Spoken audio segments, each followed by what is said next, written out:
Excuse me. हा बोला. ते वैष्णवी महाकले यांचं घर कोणतं? स्वतः मीच आहे. आणि ही जी समोरची बिल्डिंग दिसते का माझीच आहे. अच्छा हो. बरं शेती वगैरे? इथून तुमच्या डोळ्याला जिथपर्यंत दिसतंय ती आपलीच शेती. पूर्ण शेतीमध्ये ऊस आहे, पाण्याखालची जमीन आहे, फळबागा इकडं ऊसाचं शेत आहे. बोला तुम्ही का विचारताय? काय नाही, ते लाडक्या बहिणीच्या योजनेच्या ऑफिसमधून आलो होतो.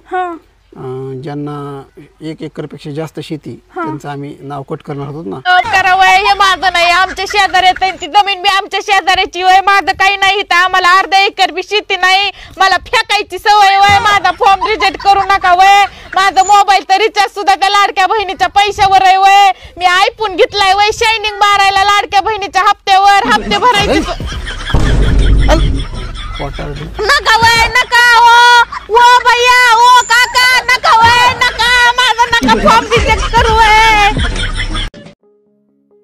एकदा एक मुलगी तिच्या वडिलांना म्हणते की बाबा हे समोरच्या अंगणातलं झाड जर मागच्या अंगणात लावलं तर ते टिकेल का? तेव्हा तिचे वडील तिला म्हणतात अगं वेडे ते झाड आता 4 वर्षाचं झाले, ते नवीन ठिकाणी कसं टिकेल?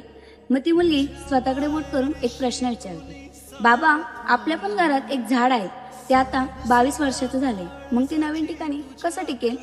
तेव्हा तिच्या वडिलांचे डोळे भरून येतात आणि ते म्हणतात की बाळा या ब्रह्मांडामध्ये स्त्रीला अशी एक शक्ती देण्यात आली आहे जी कुठल्याही कल्पवृक्षापेक्षा कमी नाही.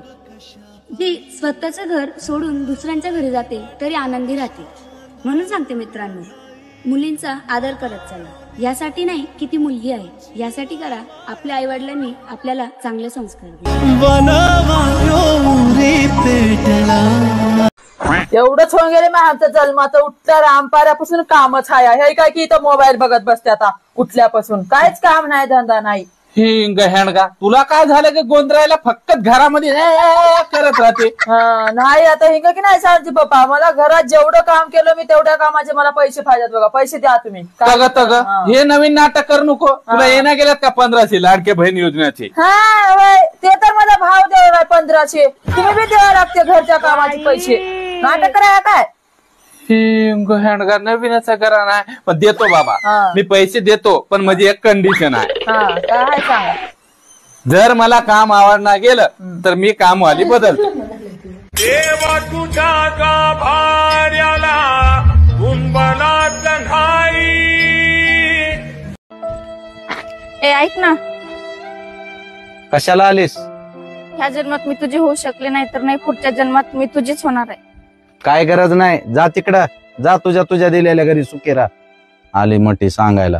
तुझ्या आवडीचे गुलाबजामुन केलेत, लग्नाला ये. काय म्हणालीस? मायच्या ना? हो रे, गुलाबजामुन केलेत. एक काम कर, लग्नात मी कॅरी बॅग घेऊन येतो. मला तेवढे गुलाबजामुन ते मायच्यान लई दिवस झाले खाल्ले नाहीत. काय दलिंदर माणूस आहे माय, सारखं खाण्याला हापापलेलं. बरं झालं तुझ्यासोबत लग्न केलं नाही, नाहीतर सारखं जिंदगी माझी भिकारपणात गेली असती.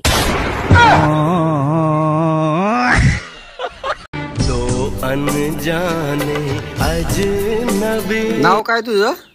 माझं नाव अश्विनी आहे पण मला लाडानं सगळे अशी म्हणते. शिक्षण काय झालं तुझं? MBBS. MBBS चं फुल फॉर्म सांग बरं. म्हशी बांधता बांधता शेळ्या राखते हो. तुझी इच्छा काय आहे मग?